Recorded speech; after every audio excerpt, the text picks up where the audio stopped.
мен өзі 40 жасымнан инфаркт алғам. Содан давление өмір барсам 200, 190, 200, 190. Алдында тұрсам да сол, кешке барсам да сол. Содан енді осы нені іше бастадым, вес тастадым. Жаңағы мені көргендер жасарып кетсін дейді. Содан мен жүргенде тұттығып жүріп, бұрында қисалаңдап, деп қаяғым ауырса сұрақ қырып, қисалаңдап жүретін тұғым. Қазір қисалаңдамаймын, тіп-тіке. Осанкам туырланды. Содан ісінбеймін, бұрын ісінетін тырнақтарым қақпаша сынып кететін. Қазір сынбайды. Қанша уақыт болды ішкен? Бір ай. Тура бір ай болды. Бірақ мен баста 4-ке бөліп іштім. Әзір 3-ке бөліп ішіп жатырмын. Әлі 2-ке бөлген жоқпын. Бір ай ішіп жатырмын. Сонда да 4-ке бөліп ішіп, енді 16 күн 4-ке бөлсем, енді 16 күн 3-ке бөлдім. Енді Құда қаласа ертеден бастап 2-ке бөліп ішейін деп тұрмын. Енді состоянием жақсы, шашым өсті. Мына қыздар кеше гәпке барсам, шашым түсіріңіз дейді, түсіріп кеп жасап шашым мынарада. Мен шашым өмірі қысқа, білмеймін, бір айдың ішінде еще майда шаштарым астынан шығып жатыр. 60-қа келген адамның шашы өсті деген кім сенеді? Мен 60-тамын. 60-та Құда қаласа жасып толам. 50-ге келген шығарсыз ғой? Енді 40-қа келдім. Менің қазір состоянием 40 жас. Давление қанша болды? Давлением 140. 140-қа 90. Кешке барып өлшеймін 140-қа 90. Азында жаңа дәрімді ішемін, бірақ давление дәрісін тастаған жоқпын. Мен аны каптоприлителдің астына салам, капотент жаңа ішемін. Оны тастамаймын, потому что не бірге апар деген. Одан басқа аяқ, сустав бәрі жақсы, отырып тұра аламын, намаз оқимын. Білмеймін, енді өзім көңілім де жас, өзім де жаспын. Жаңа шалым айтады ғой, сен жас болып барасың, құтырып барасың. Енді мен шалымызбен екеуміз бірдей ішіп жатырмыз. Ол кісі оказывается телевизорға қарағанда канал ауыстырғанды көрмейді екен. Жаңа даусынан біледі екен. Қазір көзі жақсы көріп жатыр. Құлағы, бар ғой, высоковольтный линияның қасына зың деп тұрады. Постоянно сонда шумда жүреді екен. Ол онда айтпайды екен маған. Сол шум жоқ дейді. Бауыр жағымен ұқтай алмайды екен, шаншып. Бауыр жағымен де ұқтап жатыр. Ол кісінің ішкені 15 күн болды. Мен жаңа бірінші өзім ішіп алайын дедім. Ол айтты, бірінші сен іш деді. 10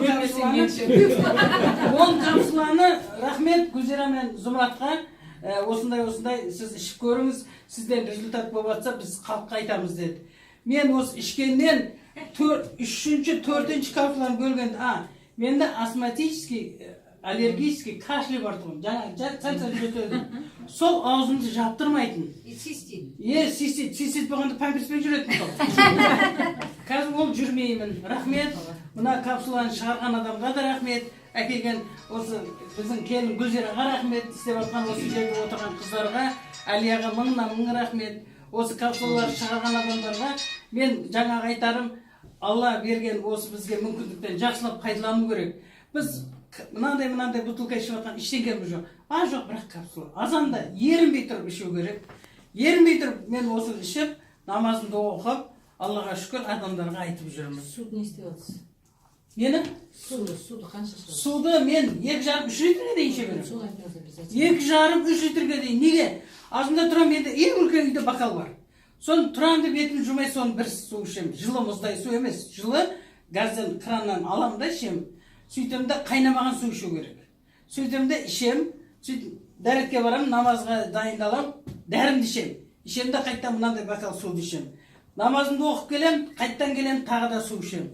Енді суды ішкенде мына үшінші капсуланы бөліп 4-ке бөлген кезде ішкенімше, сол күні менің аузымда 3-ші стақан ішкен кезде фантамен жол шықты ғой менен. Осы жақында бір айға 27-ші жаңа ішкен күнінде фантамен тағы да тастады. Мен 2 рет жылчығонный вообще жақсы тазаланды. Запран тастағанда аузынан 3 рет фантам болып. Жаңа барып жатам, қайттан тұрам, атылады ғой. Алла, бұл қаяқтан, бұл дәрмен, бұл чудовище. Бұл ішіндегі заттың бәрін шығарып берді ғой маған. Шығып атқан нәрсе чудовище болып тұрды. Чудовище болып тұрды. Мен анау ішті тазалаған болды, само собой. Енді баста Yani her nerse А тазаланады. сейчас чудовище или нет? Это чудо. Уже чудо. Мен өзімнің жаңағы немерем 3 жаста 3 айлық тұғым. Соған бердім 20-ға бөліп. Сөйлесе алмайтын ол. Стол тұрған тамақ бер дейді. Горшокта келеді лақтырады, значит горшок отырғыз дейді. Соған бердім. Горшок, тамақ, әже, машина бәріне тұрады. Молодец. Енді күшті. Біздің өз семьяда бәріміз ішіп жатыр. O neçə yaş verir? 3 жаста 3 айлық, 4 айлық. Söylemeydi. Сөйлеп отыр ғой. Yok ben söylemeydi. Сөйлемейді. Сөйлемегенде жестпен көрсетеді. Ауқат Ауқат жейміз, значит, тамақ береміз. Горшокты лақтырамыз. Қызым, мама деді, мен эрозия аттымын деді. Маған дәріге ақша бер деді. Қандай дәріге ақша? Мә, осыны іш. Қаншадан ішемін? 2 бөлде іше бер. Сөйтіп қызыма бардым. Қызыма барсам, мама беті әдеміленіп, фигурасы әдеміленіп, жаңағы етке барып туған кезде семіріп кетті бұлай. Барсам қызым танымайды. Көйлектен бәрі солықтым, мен мына көйлегім сияқты. Мама дейді, сіз вообще өзгергенсіз. Мен сені қара дедім. Сені қарасаң, мені қойыпсың. Жаңа жас. Бетінің бәрі теп-тегіс болып, жаңа қызым былай болып тұрған беті былай болып кеткен ғой. Енді бар жоғы 10 капсуладан болып тұр сол. тағы да көбейді. Иә, баласы, 1 жасар баласын емізетін баласына сүті қашып кеткен сүт қайттан келгенде сүті көбейген. Сөйтіп айтады, мама дейді, мен дейді, дови корова сияқты бұл қайттан ем жатыр дейді. Не оларсын тастайын деп пе едің, емізе бер, Құдайдың берген нәрін, бере бер балаңа.